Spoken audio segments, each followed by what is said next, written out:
नमस्कार, मैं डॉक्टर आशाराम भार्गव। आज हम हिंदी नाटक के उद्भव और विकास के भाग 6 साठोत्तर नाटकों की चर्चा करेंगे। इससे पूर्व भाग 1 में हम भारतेंदु युग के नाटकों की, भाग 2 में द्विवेदी युग, भाग 3 में प्रसाद युग, भाग 4 में प्रसादोत्तर युग, भाग 5 में स्वातंत्रोत्तर युग के नाटकों की चर्चा कर चुके हैं।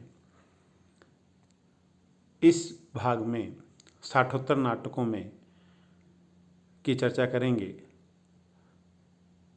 स्वतंत्रता के बाद 1960 तक नए भारत का निर्माण हो रहा था। इस नए भारत के सामने नई समस्याएं थी। उन नई समस्याओं को लेकर 1960 तक अनेक नाटक लिखे गए। 1960 के बाद लिखे गए नाटकों में जहां एक तरफ व्यर्थता बोध, आधुनिकता बोध का चित्रण है, उसके साथ साथ इस युग के नाटकों का एक विषय राजनीतिक भ्रष्टाचार और चीन युद्ध के बाद की स्थितियां हैं। इस युग में लिखे गए पौराणिक नाटकों में उदय शंकर भट्ट का असुर सुंदरी महत्वपूर्ण नाटक है। साठोत्तर नाटकों में ऐतिहासिक नाटक लिखे जा रहे थे। गोविंद वल्लभ पंत ने तुलसीदास और आत्मदीप जैसे ऐतिहासिक नाटकों की रचना की। हरिकृष्ण प्रेमी ने रक्तदान, आन का मान, अमर आन, अमर बलिदान आदि नाटकों की रचना की। जैसा कि आप सभी जानते हैं, हरिकृष्ण प्रेमी का मुख्य विषय ऐतिहासिक नाटक रचना ही था। इस युग के अन्य ऐतिहासिक नाटककारों में रामकुमार वर्मा का नाम उल्लेखनीय है। रामकुमार वर्मा ने शिवाजी, अशोक का शोक, भगवान बुद्ध, जयवर्धमान, समुद्रगुप्त पराक्रमांक, सम्राट कनिष्क, स्वयंवरा, जहीरुद्दीन मोहम्मद बाबर आदि ऐतिहासिक नाटकों की रचना की। इनके ऐतिहासिक नाटकों के साथ साथ इन नाटकों में धार्मिक पक्ष भी प्रकट होता है। साठोत्तर नाटकों में समस्या नाटक भी लिखे गए।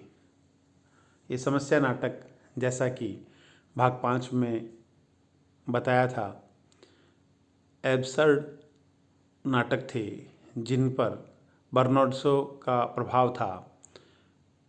इन समस्या नाटकों में उपेंद्र नाथ अश्क, पांडे बेचन शर्मा उग्र आदि महत्वपूर्ण थे। उपेंद्र नाथ अश्क ने बड़े खिलाड़ी नाटक लिखा। साठोत्तर नाटकों में व्यर्थता बोध के नाटक भी लिखे जा रहे थे। व्यर्थता बोध का तात्पर्य यह है कि इस समय में व्यक्ति व्यर्थ ही अपना जीवन चला रहा है। व्यर्थता बोध का एक तात्पर्य यह भी था कि इस युग में लिखे गए व्यर्थता बोध के नाटक कोई खास संदेश लेकर नहीं आए थे। व्यर्थता बोध के नाटकों में लक्ष्मी नारायण लाल का नाम उल्लेखनीय है, जिन्होंने 3 आंखों वाली मछली, सूखा सरोवर, रक्त कमल, रात रानी, दर्पण, सूर्यमुख, कलंकी, मिस्टर अभिमन्यु, कर्फ्यू, अब्दुल्ला दीवाना, यक्ष प्रश्न आदि व्यर्थता बोध के नाटक लिखे। व्यर्थता बोध के साथ साथ साठोत्तर नाटकों में आधुनिकता बोध भी एक महत्वपूर्ण विषय था। इस युग में मोहन राकेश ने लहरों के राजहंस और आधे अधूरे जैसे नाटक लिखे। लहरों के राजहंस भी मानसिक द्वंद्व पर आधारित नाटक है, तो आधे अधूरे भी आधुनिकता बोध का ऐसा नाटक है जिसमें हर व्यक्ति पूर्णता की चाहत में अपने अधूरेपन को छिपा रहा है और वह एक अंधी दौड़ में शामिल हो चुका है। तनावग्रस्त व्यक्तियों के जीवन को आधार बनाकर मोहन राकेश ने नाटक लिखे। आधुनिकता बोध के नाटकों में ज्ञानदेव अग्निहोत्री का नेफा की एक शाम और शुतुरमुर्ग महत्वपूर्ण नाटक हैं। जगदीश चंद्र माथुर ने पहला राजा नाटक लिखा। विपिन कुमार अग्रवाल ने 3 अपाहिज, विष्णु प्रभाकर ने युगे युगे क्रांति, टूटते परिवेश, डरे हुए लोग और बंदनी जैसे नाटकों की रचना की। आधुनिकता बोध के नाटककारों में सुरेंद्र वर्मा का नाम उल्लेखनीय है, जिन्होंने द्रौपदी, आठवां सर्ग, सूर्य की अंतिम किरण से सूर्य की पहली किरण तक आदि आधुनिकता बोध के नाटक लिखे। दुष्यंत कुमार ने एक कंठ विषपाई नाटक की रचना की। साठोत्तर नाटकों में रमेश बख्शी ने देवयानी का कहना है, तीसरा हाथी, वामाचार, कसे हुए तार जैसे नाटकों की रचना की। तो नरेश मेहता ने सुबह के घंटे, खंडित यात्राएं, अमृत राय ने चिंदियों की एक झालर और हम लोग जैसे नाटकों की रचना की। भीष्म शाहनी ने हानुश, कबीरा खड़ा बाजार में आदि नाटकों की रचना की थी। साठोत्तर नाटकों में हमीदुल्लाह का नाम भी उल्लेखनीय है, जिन्होंने उलझी हुई आकृतियाँ, दरिंदे और उत्तर उर्वशी जैसे नाटकों की रचना की।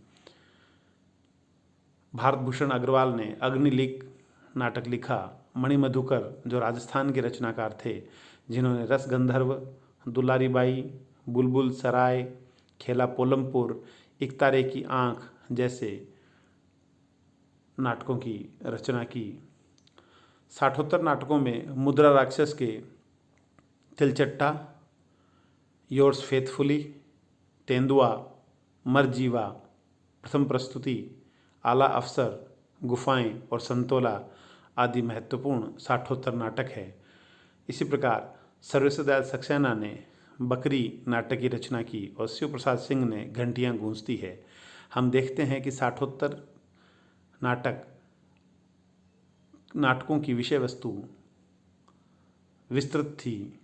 ये जहाँ एक तरफ सामाजिक, ऐतिहासिक, पौराणिक, समस्या प्रधान नाटक थे, वहीं दूसरी तरफ व्यर्थता बोध और आधुनिकता बोध से भी युक्त थे।